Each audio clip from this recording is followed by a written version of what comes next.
오늘 말씀의 제목은 영혼을 구원하는 길이란 주제를 가지고 말씀을 전하고자 합니다. 강민아, 오늘 말씀 제목이 뭐라고? 우리 예서가 한번 얘기해봐. 영혼을 구원하는 길. 영혼을 구원하는 길이 어떤 길이 있는가? 여러분, 깜깜한 어둠이 오면은 앞이 보이지 않는 깜깜한 어둠. 그날은 별도 없고 달도 없어요. 하늘이 새카맣게 구름이 있는데 깜깜한 밤이 왔어요. 그때 어떤 마음이 들까요? 마치 깊은 감옥에 있는 것처럼 아무것도 보이지 않을 때 가장 먼저는 답답할 거예요. 아무것도 보이지 않으니까. 답답하기도 하고, 그리고 자기 마음대로 활동할 수 없기 때문에 무기력하기도 하고, 그리고 내 앞에 뭐가 있을지 모르니까 불안하기도 하고 공포스럽기도 하고, 미래에 내가 가다가 여기서 벽에 꽝 부딪히면 어떡할까? 아니면 이 앞에 깊은 구덩이가 있어서 그 구덩이에 폭 빠지면 어떡할까? 그렇게 걱정하게 됩니다. 보지 못하게 되면 이처럼 답답하기도 하고 불안하기도 하고 무섭기도 하다는 거예요. 그런데 오늘날 많은 사람들이 이런 어둠 속에 다니고 어둠에 붙잡혀 살아감에도 자신이 어떠한 상태에 있는지를 알지 못한 채 살아가는 사람들이 많이 있더라라는 거예요. 오늘 이 어둠 속에 있는 자들에게 오늘 주님은 어떤 말씀을 하시는지 여러분들이 귀를 기울이고 잘 들으시기를 바랍니다. 요한복음 12장에 보면은 예수님께서 죽은 나사로를 살리시고 가장 먼저는 마리아와 마르다의 잔치에 참석하십니다. 그리고 이 마리아가 자기의 귀한 향유 옥합을 깨트려서 예수님의 발을 그 머리칼로 씻기는 그러한 장면이 나옵니다. 그 후에 이제 6월절에 가까워지자 많은 사람들이 예루살렘에 모였습니다. 그때 많은 사람들이 예수님에 대한 소식을 들었어요. 죽은 자를 살렸다.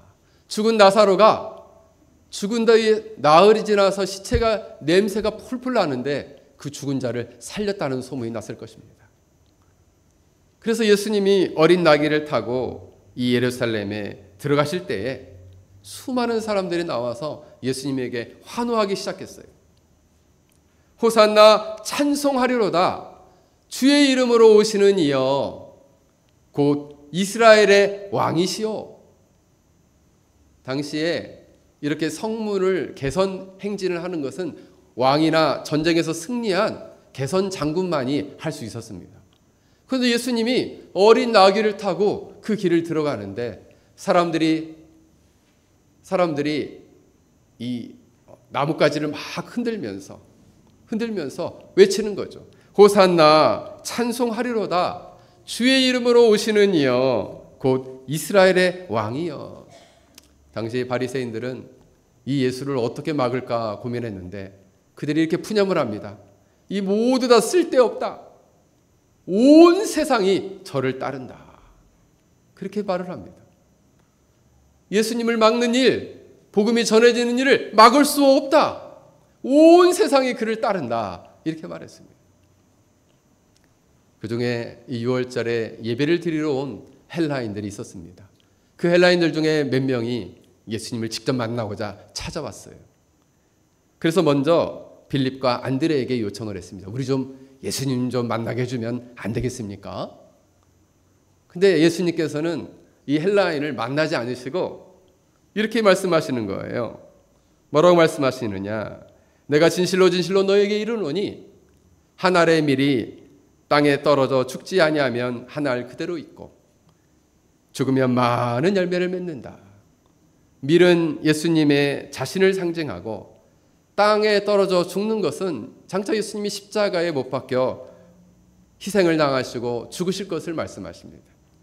그리고 많은 열매를 맺는다는 것은 예수님의 십자가의 고난과 죽음이 수많은 사람들을 죄와 사망에서 구원하고 생명을 주는 열매를 맺게 하신다는 거예요. 구원의 열매를 맺게 하실 거라는 거예요. 이것을 대뜸 이야기를 하셨다는 것입니다.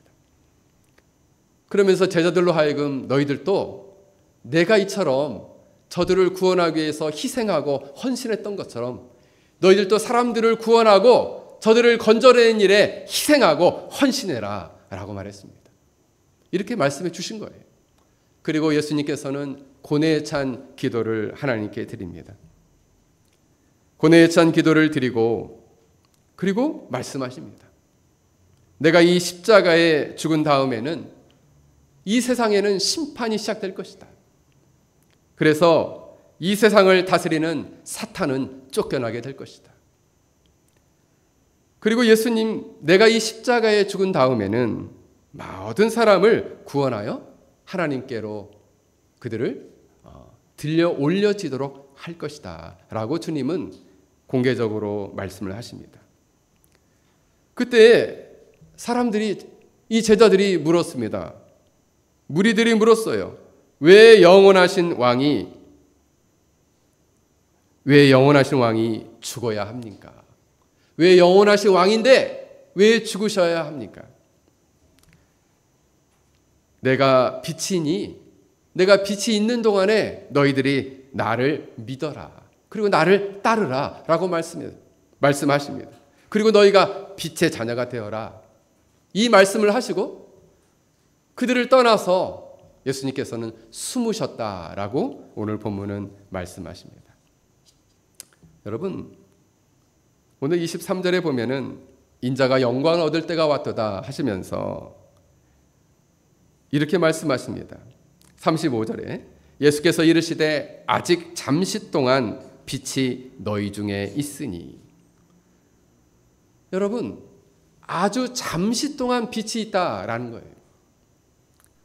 이 말은 뭐냐 하면 예수님께서 직접적으로 너희들에게 빛을 비출 때에 그때 기회를 얻어서 죄를 회개하고 그 빛이신 예수님을 마음에 영접하고 구원받을 기회가 딱 지금이다.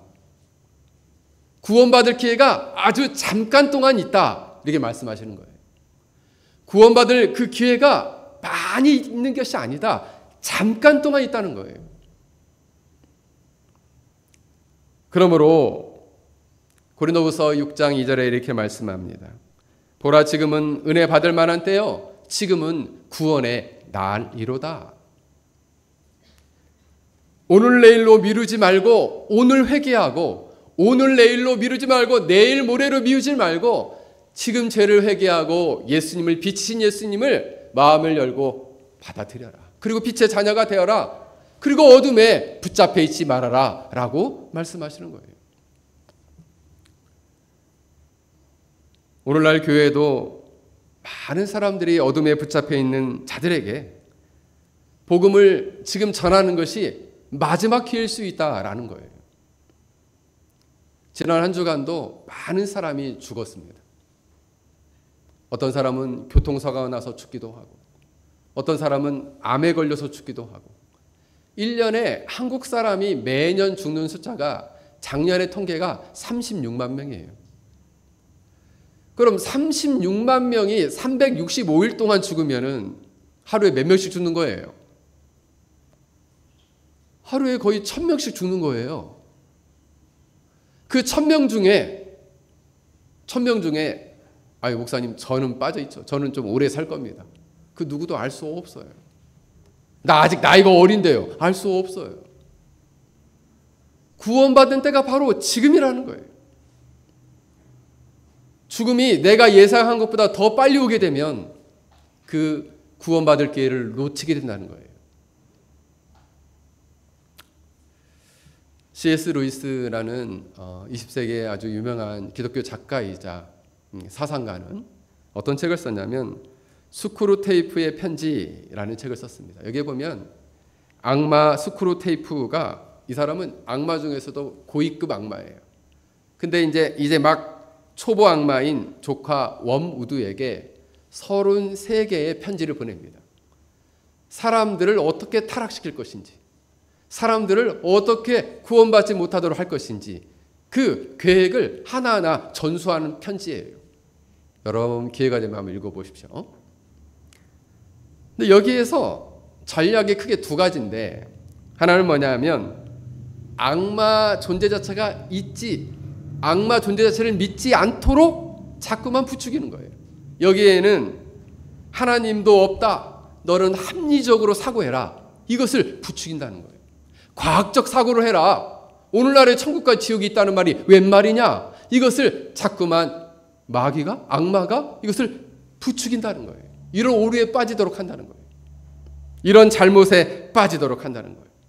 또 반면에 이 악마를 지나치도록 무서워하고 두려워하도록 한다는 거예요. 지나친 관심을 갖도록 한다는 거예요. 그래서 미신이나 그리고 과도한 공포에 자꾸만 빠지도록 한다는 거예요. 이 두 가지 전략을 쓰고 있다는 거죠. 또 한 가지 전략은 뭐냐면 일상적인 아주 사소한 일에 자꾸만 빠져들도록 하는 전략을 핀다는 거예요. 그래서 그 책에 보면은 어떤 내용이 있냐면은 진실한 아주 건실한 무신론자가 있는데 영국 박물관에 있는 도서관에 갔어요. 그래서 그곳에서 갑자기 책을 고르다 보니까 이 종교서적이 눈에 보이는 거예요. 그래서 이거 그러면 내가 하나님에 대해서 조금 알아볼까? 진리에 대해서 조금 알아볼까 하고 책을 딱 빼들었는데, 그때 이 악마가, 이 사탄이 이렇게 속삭입니다. 너 뭐 골치도 아프고 머리도 아픈데 뭘 자꾸 이렇게 생각을 하려고 하느니, 생각을 못하도록 하는 거예요. 점심시간이고 배가 고픈데 네 배가 밥 달라고 지금 소리를 지르잖아. 밥이나 먹으러 가. 아이 그래, 내가 이 생각하면 뭐해, 밥이나 먹으러 가야지 하고 책을 도로 꺾고 밥을 먹으러 갔다 이거예요. 밥을 먹으면서 갑자기 또 하나님과 진리, 자기 구원에 대해서 생각을 막 하려고 하는데 그 앞에 버스가 왱 하고 지나가더라 이거죠. 아이고 버스 지나가네. 그 생각하다가 버스가 왱 하고 지나가니까 아이고 버스 지나가네 하다 그 생각 잃어버렸어요. 뭐 때문에? 버스 때문에. 아이고 버스가 지나가네. 아이고 잠깐 잃어버렸어. 아이 그래 밥이나 먹자. 버스 지나간다. 뭘 놓친 거예요? 하나님과 어떻게 구원을 받아야 되는지, 자신이 어떠한 영적인 어둠 가운데 있는가를 진지하게 고민하지 않고 아이고 버스 지나간다. 정신이 팔렸다 이거예요. 그리고 밥을 다 끝내고 다시 깊이 사색을 하면서 하나님과 진리와 자신의 구원에 대해서 생각하려고 하는데, 아 그래, 내 친구하고 지난번에 바닷가 놀러 갔었는데 그 바닷가 물 깨끗하더라. 아이고 그때 그 물고기 참 예쁘더라. 그 생각이 또 싹 지나가더라 이거예요. 뭔 생각이에요? 잡생각. 자, 우리 친구들 손 한번 들어보자. 나 요즘 잡생각이 많다는 친구들 손 들어보세요. 나 생각이 많다. 없어요? 네, 손 내리세요. 이런 쓸데없는 생각이 휙 하고 지나가니까 그 생각을 또 갑자기 잃어버렸어요. 아이고, 그때 사탄이 속삭입니다. 그런 생각은 한가할 때 하면 좋잖아. 넌 지금 집에 가서 할 일 많잖아. 아 그래, 하나님에 대해서, 내 구원에 대해서, 하나님 말씀과 진리에 대해서 다음에 생각하자 하고 갔다는 거예요. 그때 사탄이 그를 보고 빙긋이 웃었다는 거예요. 왜? 내 전략이 먹혔다. 버스 지나가는 거, 바닷가에 놀러 갔던 거, 배가 고프면 나 맛있는 거 먹어야 되는데 그거 생각하는 거 하다가 자기가 영적인 어둠에 붙잡혀 있는 거를 알지 못한 채 죽어가더라 이거예요. 쓸데없는 생각으로 가득 차 있으면 그 생각 안에 하나님 말씀이 떨어져도 튕겨져 나오는 거예요. 튕겨져 나와. 여러분, 사탄은 계속해서 말합니다. 다음에 나중에 해라. 나중에. 교회도 나중에 가라. 말씀도 나중에 해라. 성경 공부도 다음에 해라. 다음에. 계속 미루게 하는 거예요. 왜? 너 지금 밥 먹고 살아야 되잖아. 돈 벌어야 되잖아. 너 공부하느라고 바쁘잖아. 자꾸만 다음으로 미루게 한다는 거예요. 그럼 언제 해야 됩니까? 좀 여유가 있어지면. 언제 여유가 있어지는데요? 좀 형편이 나아지면 언제 형편이 나아지는데요? 여러분, 그럼 나 마음이 요즘 너무 복잡한데 좀 마음이 정리되면 언제 정리되는데? 언제? 평생 잡다한 생각이 둘락날락 하는데 언제 마음과 생각이 정리가 되고 형편이 나아지고 언제 여유가 있어지냐 말이에요. 여러분, 아직 잠시 동안 빛이 너희 중에 있으니 빛이 있을 동안에 다녀 어둠에 붙잡히지 않게 하라. 사랑하는 성도 여러분, 빛이 비치는 시간, 이렇게 말씀이 들리고 복음이 선포되는 이 시간이 여러분에겐 기회예요. 구원의 기회가 여러분 가운데 있는 것입니다. 여러분 주위에도 많은 사람들이 아직까지도 어둠에 붙잡혀 살아가는 많은 사람이 있습니다. 나중에 형편 나아지면 마음 정리되면 그때 오겠다는 사람 많아요. 뭘 놓치고 있습니까? 구원의 기회를 놓치고 있어요. 그럼 오늘 밤이라도 데려가시면 어떡할 거예요? 오늘 밤이라도 데려가시면 어떡할 거예요? 그 영혼. 사랑하는 성도 여러분, 여러분들은 주위에 아직도 여러분 주위라는 것은 여러분 가족이 될 수도 있고 여러분의 형제 자매, 친척이 될 수도 있고 사랑하는 절친, 지인이 될 수 있고 이웃이 될 수 있어요. 만약 그 중에 어느 누가 이 어둠 가운데 다음 하고 있다면 여러분들이 꼭 구원으로 초대할 수 있길 주의 이름으로 간절히 축원합니다. 아멘 소리가 이렇게 적어요. 아침 밥 안 먹었어요. 여러분들이 이처럼 구원으로 초청하는 여러분들이 되시길 주의 이름으로 간절히 축원합니다. 그렇다면 어둠에 붙잡혀 가는 사람들은 어떤 사람들인가? 빛이 있을 동안 다녀 어둠에 붙잡히지 않게 하라. 요한복음 8장 12절에는 이렇게 주님이 말씀하십니다. 나는 세상의 빛이니 나를 따르는 자는 어둠에 다니지 아니하고 생명의 빛을 얻으리라 말씀합니다. 예수님을 따르고 예수님이 누구이신지를 깨닫고 마음을 열고 예수님을 마음으로 받아들이고 그분의 말씀을 순종하며 예수님을 따르는 자는 어둠 속에 다니지 않는다. 놀랍게 생명의 빛을 얻는다 말씀하고 있어요.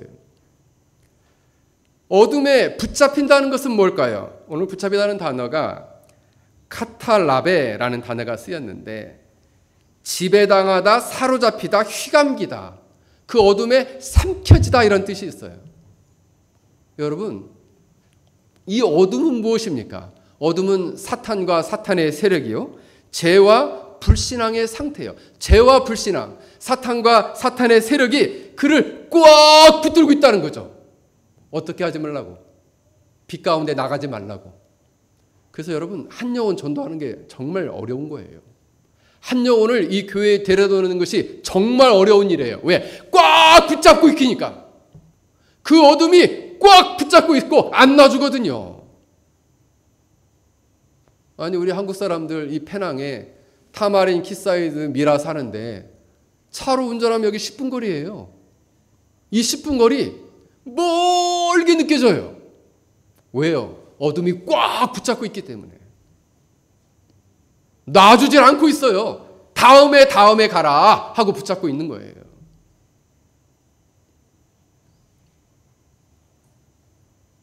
요한복음 3장 19절에 이렇게 말씀하십니다. 그 정죄는 이것이니 곧 빛이 세상에 왔으나 사람들이 자기 행위가 악함으로 빛보다 어두움을 더 사랑한 것이라. 빛보다 어둠을 더 사랑하여 그 어둠에 꽉 붙잡혀 살아가는 사람들이 있다는 거예요. 사탄에 붙잡히고 사탄과 그의 악한 영에 의해서 붙잡히고 죄와 불신앙에 붙잡혀 있다는 거예요. 오늘 37절에 보면은 이렇게 많은 많은 표적을 행하였으나 많은 사람들 앞에 그 일을 행하였으나 그를 믿지 않았다. 이렇게 말씀합니다. 놀랍게도 예수님께서는 어마어마한 기적을 행하셨어요. 이 요한복음에는 대표적으로 7가지 표적이 나오는데 물을 포도주로 바꾸시고 왕의 신하의 아들을 고치시고 38년 된 병자를 고치고 오병이어 이 물고기 2마리와 보리떡 5개로 5,000명을 먹이시고 무리를 거르시고 맹인을 고치시고 죽은 나사로를 나흘 만에 살렸음에도 불구하고 믿지 않더라. 왜요? 그들이 어둠 가운데 붙잡혔기 때문에, 불신 가운데 붙잡혔기 때문에. 그럼 목사님, 그들이 가지고 있었던 불신은 어떤 불신이었습니까? 그들은 첫째로 맹목적 신앙에 붙들려 있었습니다. 많은 표적을 그들 앞에 행하였으나 그를 믿지 아니하였다. 대신에 그들은 예수님을 왕으로 삼으려고 했습니다. 왜요? 5,000명이 너무 배가 고팠어요. 그 5,000명을 다 뒤졌는데 보리떡 5개, 물고기 2마리 나왔어요. 진짜 제가 볼 때도 엄청 가난한 사람들이죠.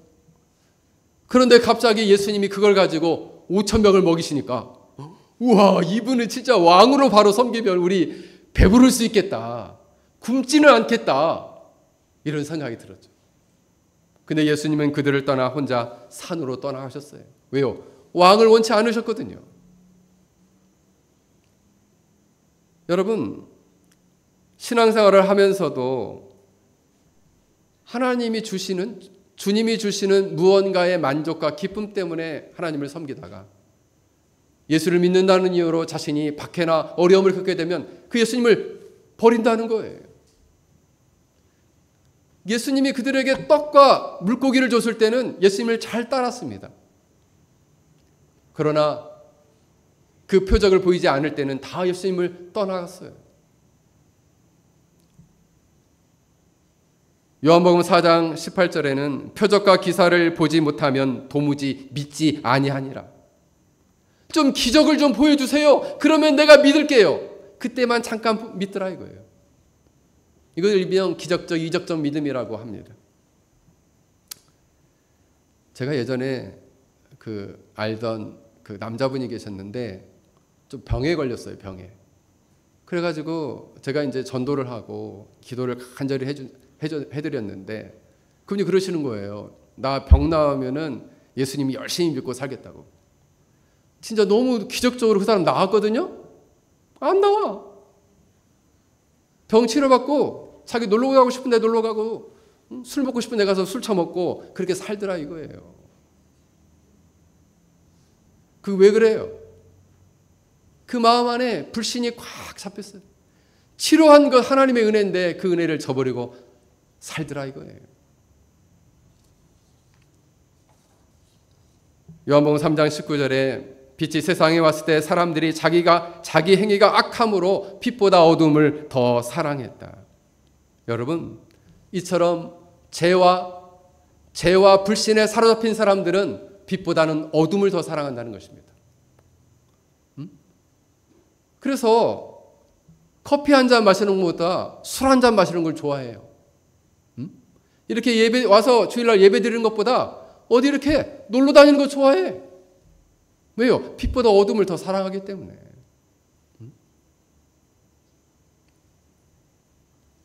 어떤 경찰이 야밤에 순찰을 하는데 어떤 사람이 이렇게 담을 막 넘어가서 그 집에 이제 도둑질을 하려고 막 담을 넘어가는데 이 경찰이 이 빛이 번쩍이는 후레쉬를 딱 비췄어요. 그래서 깜짝 놀란 거죠. 자, 그 도둑은 경찰이 이렇게 빛을 비추는 것을 좋아할까요? 싫어할까요? 왜 싫어해요? 왜 싫어해? 우리 하준이. 들키니까! 나 죄가 있는데 이 죄 들키니까 난 싫어. 이런 거예요. 마찬가지예요. 왜 빛 가운데 나오지 않습니까? 자신이 얼마나 더러운 죄인지를 들킬까 봐. 주님을 불신하고 주님을 믿지 않고 죄 가운데 매여 살아간다는 거예요. 주님보다 더 세상을 사랑하고 살아간다는 거예요. 왜? 어둠을 사랑하니까. 주님보다 세상을 살아가면 그 사람은 빛보다 어둠을 사랑하는 사람이에요. 둘째로 그들은 맹목적 신앙뿐만 아니라 하나님의 영광보다 사람의 영광을 더 사랑하는 거짓된 믿음을 가졌다는 거죠. 42절에 보면 그러나 관리 중에도 그를 믿는 자가 많대. 그 예수님을 믿는 자가 관리 중에 많았대요. 바리새인들 때문에 드러나게 말하지 못하고 이는 출교당할까 두려워함이라. 그들은 사람의 영광을 하나님 영광보다 더 사랑하였더라. 진리를 알았지만 침묵하고 진리를 알았지만 그것을 밖으로 내뱉지 못했다 이거죠. 여러분들이 누구한테 복음을 전할 때도 아유 교회 좀 가자. 예수님 꼭 믿고 살아야 돼. 구원받아야 돼. 꼭 너 정말 내가 너 영혼을 생각하는 거야. 이런 말하면 사람들이 나한테 욕하겠지. 이런 말하면 니나 잘하라고 하겠지. 두려워서 못하는 거예요. 두려워서. 무서워서 못해요. 평생을 살면서 제가 이제 면류관 시리즈를 한번 설교를 지금 계획을 하고 있는데 복음을 전하는 전도자가 받는 면류관이 기쁨의 면류관인데 평생을 살면서 단 한 번도 누군가에게 복음을 전하고 누군가를 주께로 인도하지 못한 채 평생을 살아가는 사람도 있더라는 거예요. 아유 목사님 다른 사람은 둘째치고 내 영혼도 문제인데 내가 누구를 이 주제에 누구를 물론 자기도 구원 받아야 되겠지만은 먼저 자기가 구원 받고 구원의 확신을 얻고 그리스도를 믿는 믿음을 가지고 복음을 전한다면 제일 좋겠죠. 그들은 침묵했습니다. 지적으로는 진리를 인정하지만 그들은 마음을 우리가 믿음이라는 게 세 가지가 있어야 된다고 그랬잖아요. 예수님에 대해서 확실한 깨달음과 지식이 있어야 하고 확실한 지식이 있어야 하고 마음으로 동의해서 마음을 열고 예수님을 받아들여야 하고 삶 전체로 전폭적으로 그분을 의존하는 순종하는 삶이 있어야 되는데 그 세 번째가 없는 거예요. 그런데 성경은 놀랍게도 이 세 번째가 없는 믿음, 나는 숨기고 예수를 믿는 것을 숨기는 자들, 이런 자들은 거짓 믿음이라고 하는 거예요. 왜요? 받기 때문에 숨기는 거니까. 제 제자 목사님 교회에 박해가 시작되니까 160명이 교회를 떠나더라고요.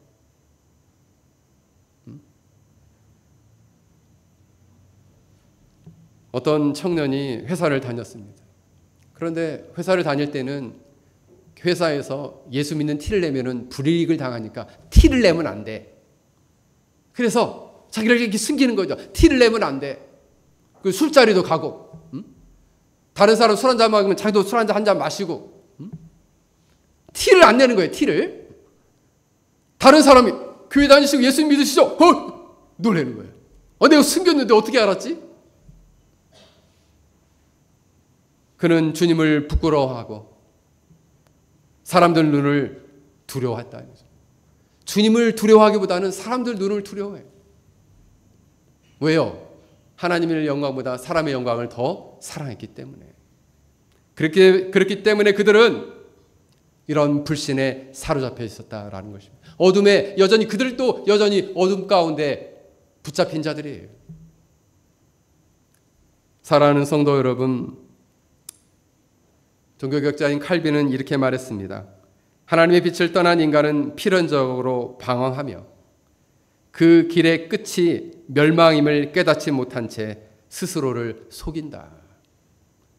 이렇게 어둠에 붙잡힌 자들의 그 끝은 어디인가? 영원한 멸망이에요.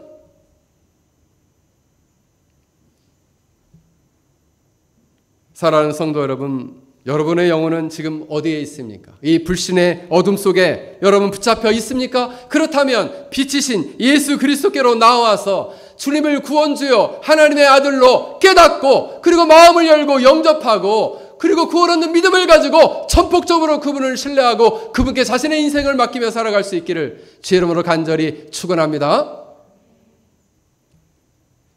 이 어둠 속에 있는 자들을 향해, 어둠에 붙잡혀 있는 자들을 향해서 주님은 뭐라고 말씀하시는가? 여러분, 예수님이 처음 이 땅에 처음 오신 것을 포스트 커밍인데, 이 포스트 커밍 초림은 예수님 처음 오신 것은 무엇을 하러 오신 것이냐. 오늘 12장 47절에 이렇게 말씀하십니다. 사람이 내 말을 듣고 지키지 아니할지라도 내가 그를 심판하지 아니하노라. 내가 온 것은 세상을 심판하려 함이 아니요 세상을 구원하려 함이로다. 여러분, 예수님이 처음 오실 때는 심판을 위해 오신 게 아니에요. 이 세상을 구원하기 위해 오셨다라고 말씀하십니다. 그래서 심판은 유예되어 있어요. 심판은 미루어졌어요. 언제까지? 예수님이 다시 오실 때까지. 근데 여러분, 예수님이 다시 오실 때는 구원만을 목적으로 오시는 게 아니에요. 어둠 속에 붙잡혀 사는 자들, 불신자들, 죄와 사망의 세력에 붙잡혀 있는 자들을 향해서는 심판하고자 이 땅에 오신다는 거예요.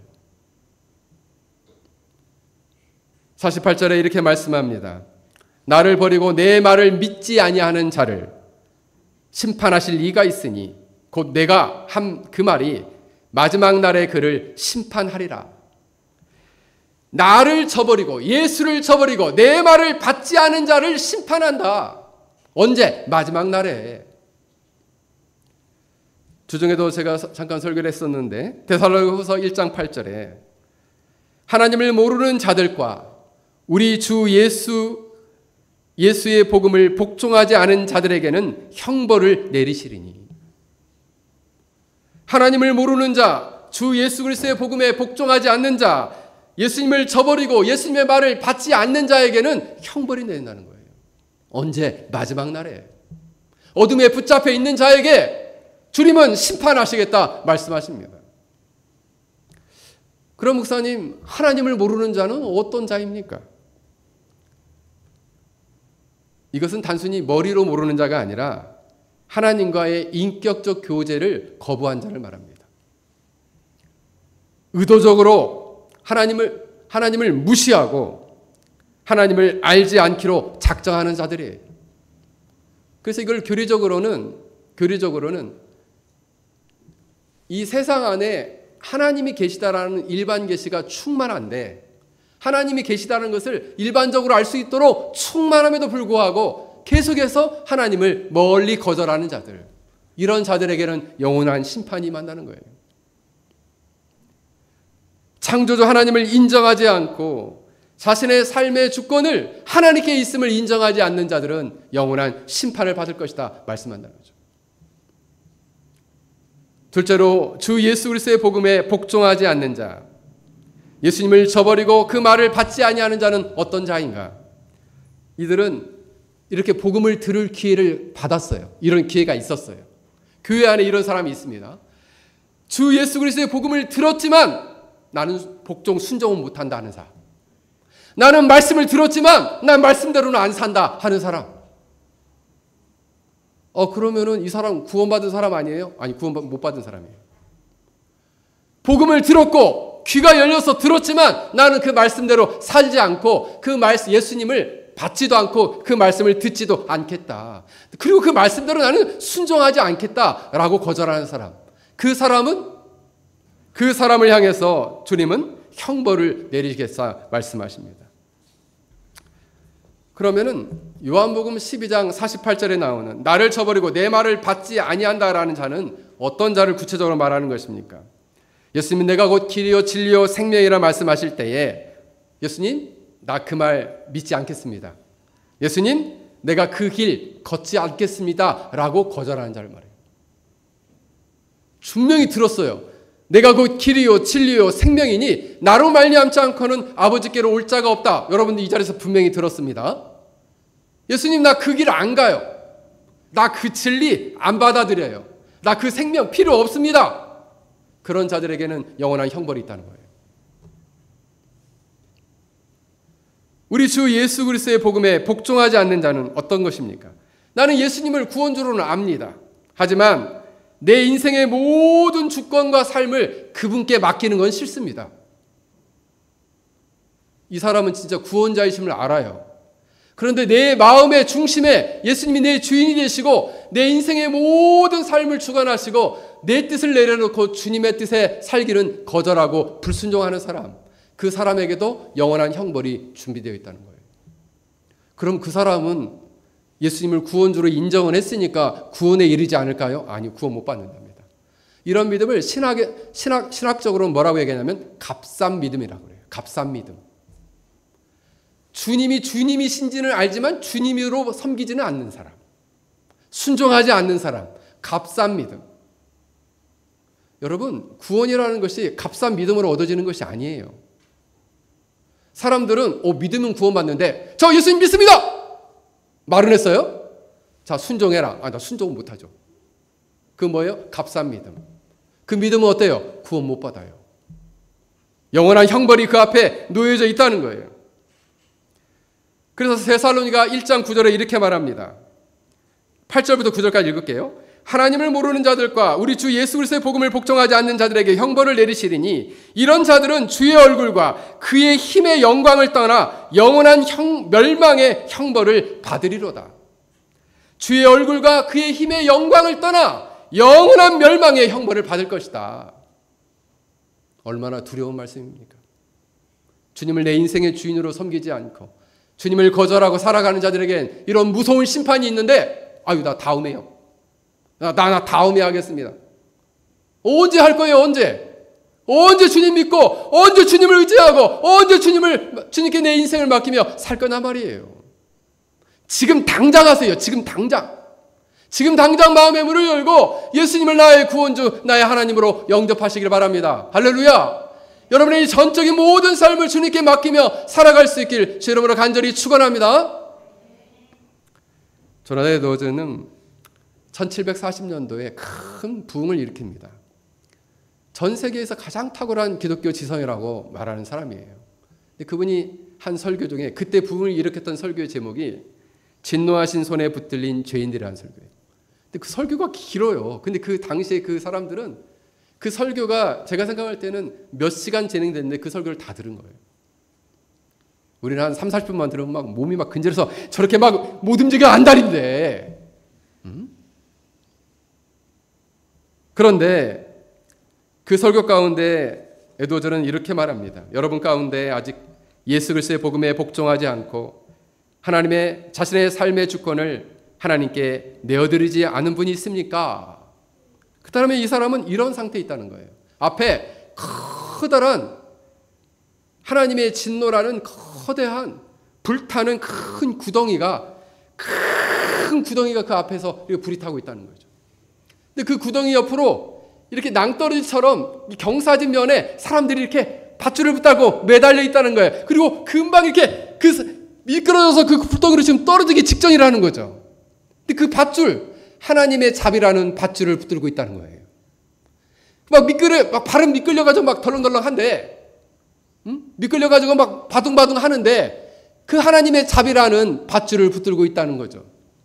그러면서 여전히 자신을 자랑하는 건강, 자신이 좋아하는 명예, 자신이 좋아하는 성공을 쫓으면서 그 하나님의 자비를 하루하루 갉아먹고 있다. 하루만 내가 성공을 위해서, 하루만 내 건강을 위해서, 하루만 내 기쁨을 위해서 다음에요. 내가 다음에 하나님에 대해서, 진리에 대해서, 내 구원에 대해서 생각할게요. 내가 다음에요. 다음에. 그러다가 어떻게 해요? 그 하나님의 밧줄, 하나님의 자비의 밧줄이 점점 갈가져서 그 밧줄이 끊어지는 날, 그는 거대한 불덩이 속에 영원한 멸망에 처하게 될 거라는 거예요. 그게 하나님의 진노하시는 손에 붙들린 죄인들의 상태라는 것입니다. 어둠 가운데 여전히 어둠에 붙잡혀 살아가는 사람들의 모습이라는 거예요. 사랑하는 성도 여러분, 여러분 주위를 돌아보십시오. 부모님, 형제, 자매, 자녀들, 친구들, 지인들, 절친들, 이웃들 중에서 이렇게 영원한 형벌의 불거덩이 그 옆에 경사진 절벽에 붙들려서 그 밧줄을 잡은 채 서서히 죽어가는 영혼들을 여러분은 어떻게 보고 계십니까? 심판은 임박해 있어요. 자기 자신만 모를 뿐이지. 사랑하는 성도 여러분, 여전히 그 하나님의 자비의 밧줄을 붙잡은 채 나중에 하면서 하나님을 모르고 주님을 모른 채 하고 예수님을 저버리고 받아들이지 않고 그 복음에 순종하지 않으며 살아가는 영혼들을 어떻게 하시렵니까? 이번 우리 추수감사절에는 한 영혼을 주님께로 라는 목표를 가지고 여러분 주위에 있는 이 어둠에 붙잡힌 영혼들을 주께로 인도하는 일들을 하고자 합니다. 그래서 지금부터 한 달 동안 기도하세요. 내가 내 주위에 있는 어둠에 붙잡혀 있는 사람이 누군가 한번 뒤를 돌아보세요. 그리고 내 이 사람은 꼭 이 어둠에서 빛으로 건져줘야 되겠다 하는 사람을 하나님께 결심하십시오. 그렇게 해서 내가 한 영혼이라도 천국 가기 전에 주님께 인도해야겠다라는 마음을 가지고 이번 추수감사절 때 다음 달 11월 16일이에요. 그때 이 어둠에 붙잡혀 있는 한 영혼을 내가 빛으로 끌어내야지라는 마음을 가지고 한 영혼을 주님께로 인도하는 복된 신자들이 되길 주의 이름으로 간절히 축원합니다. 여러분들 가운데 만약 아직까지도 이 어둠 가운데 주 예수 그리스도를 하나님을 모르거나 그리스도의 복음을 복종하지 않거나 주님을 저버리고 그리고 주님을 떠나버린 사람이 있다면 마음을 돌이켜 다시금 주님께로 돌아오는 복된 이 시간이 되길 주의 이름으로 간절히 축원합니다. 오늘 말씀을 생각하면서 우리 함께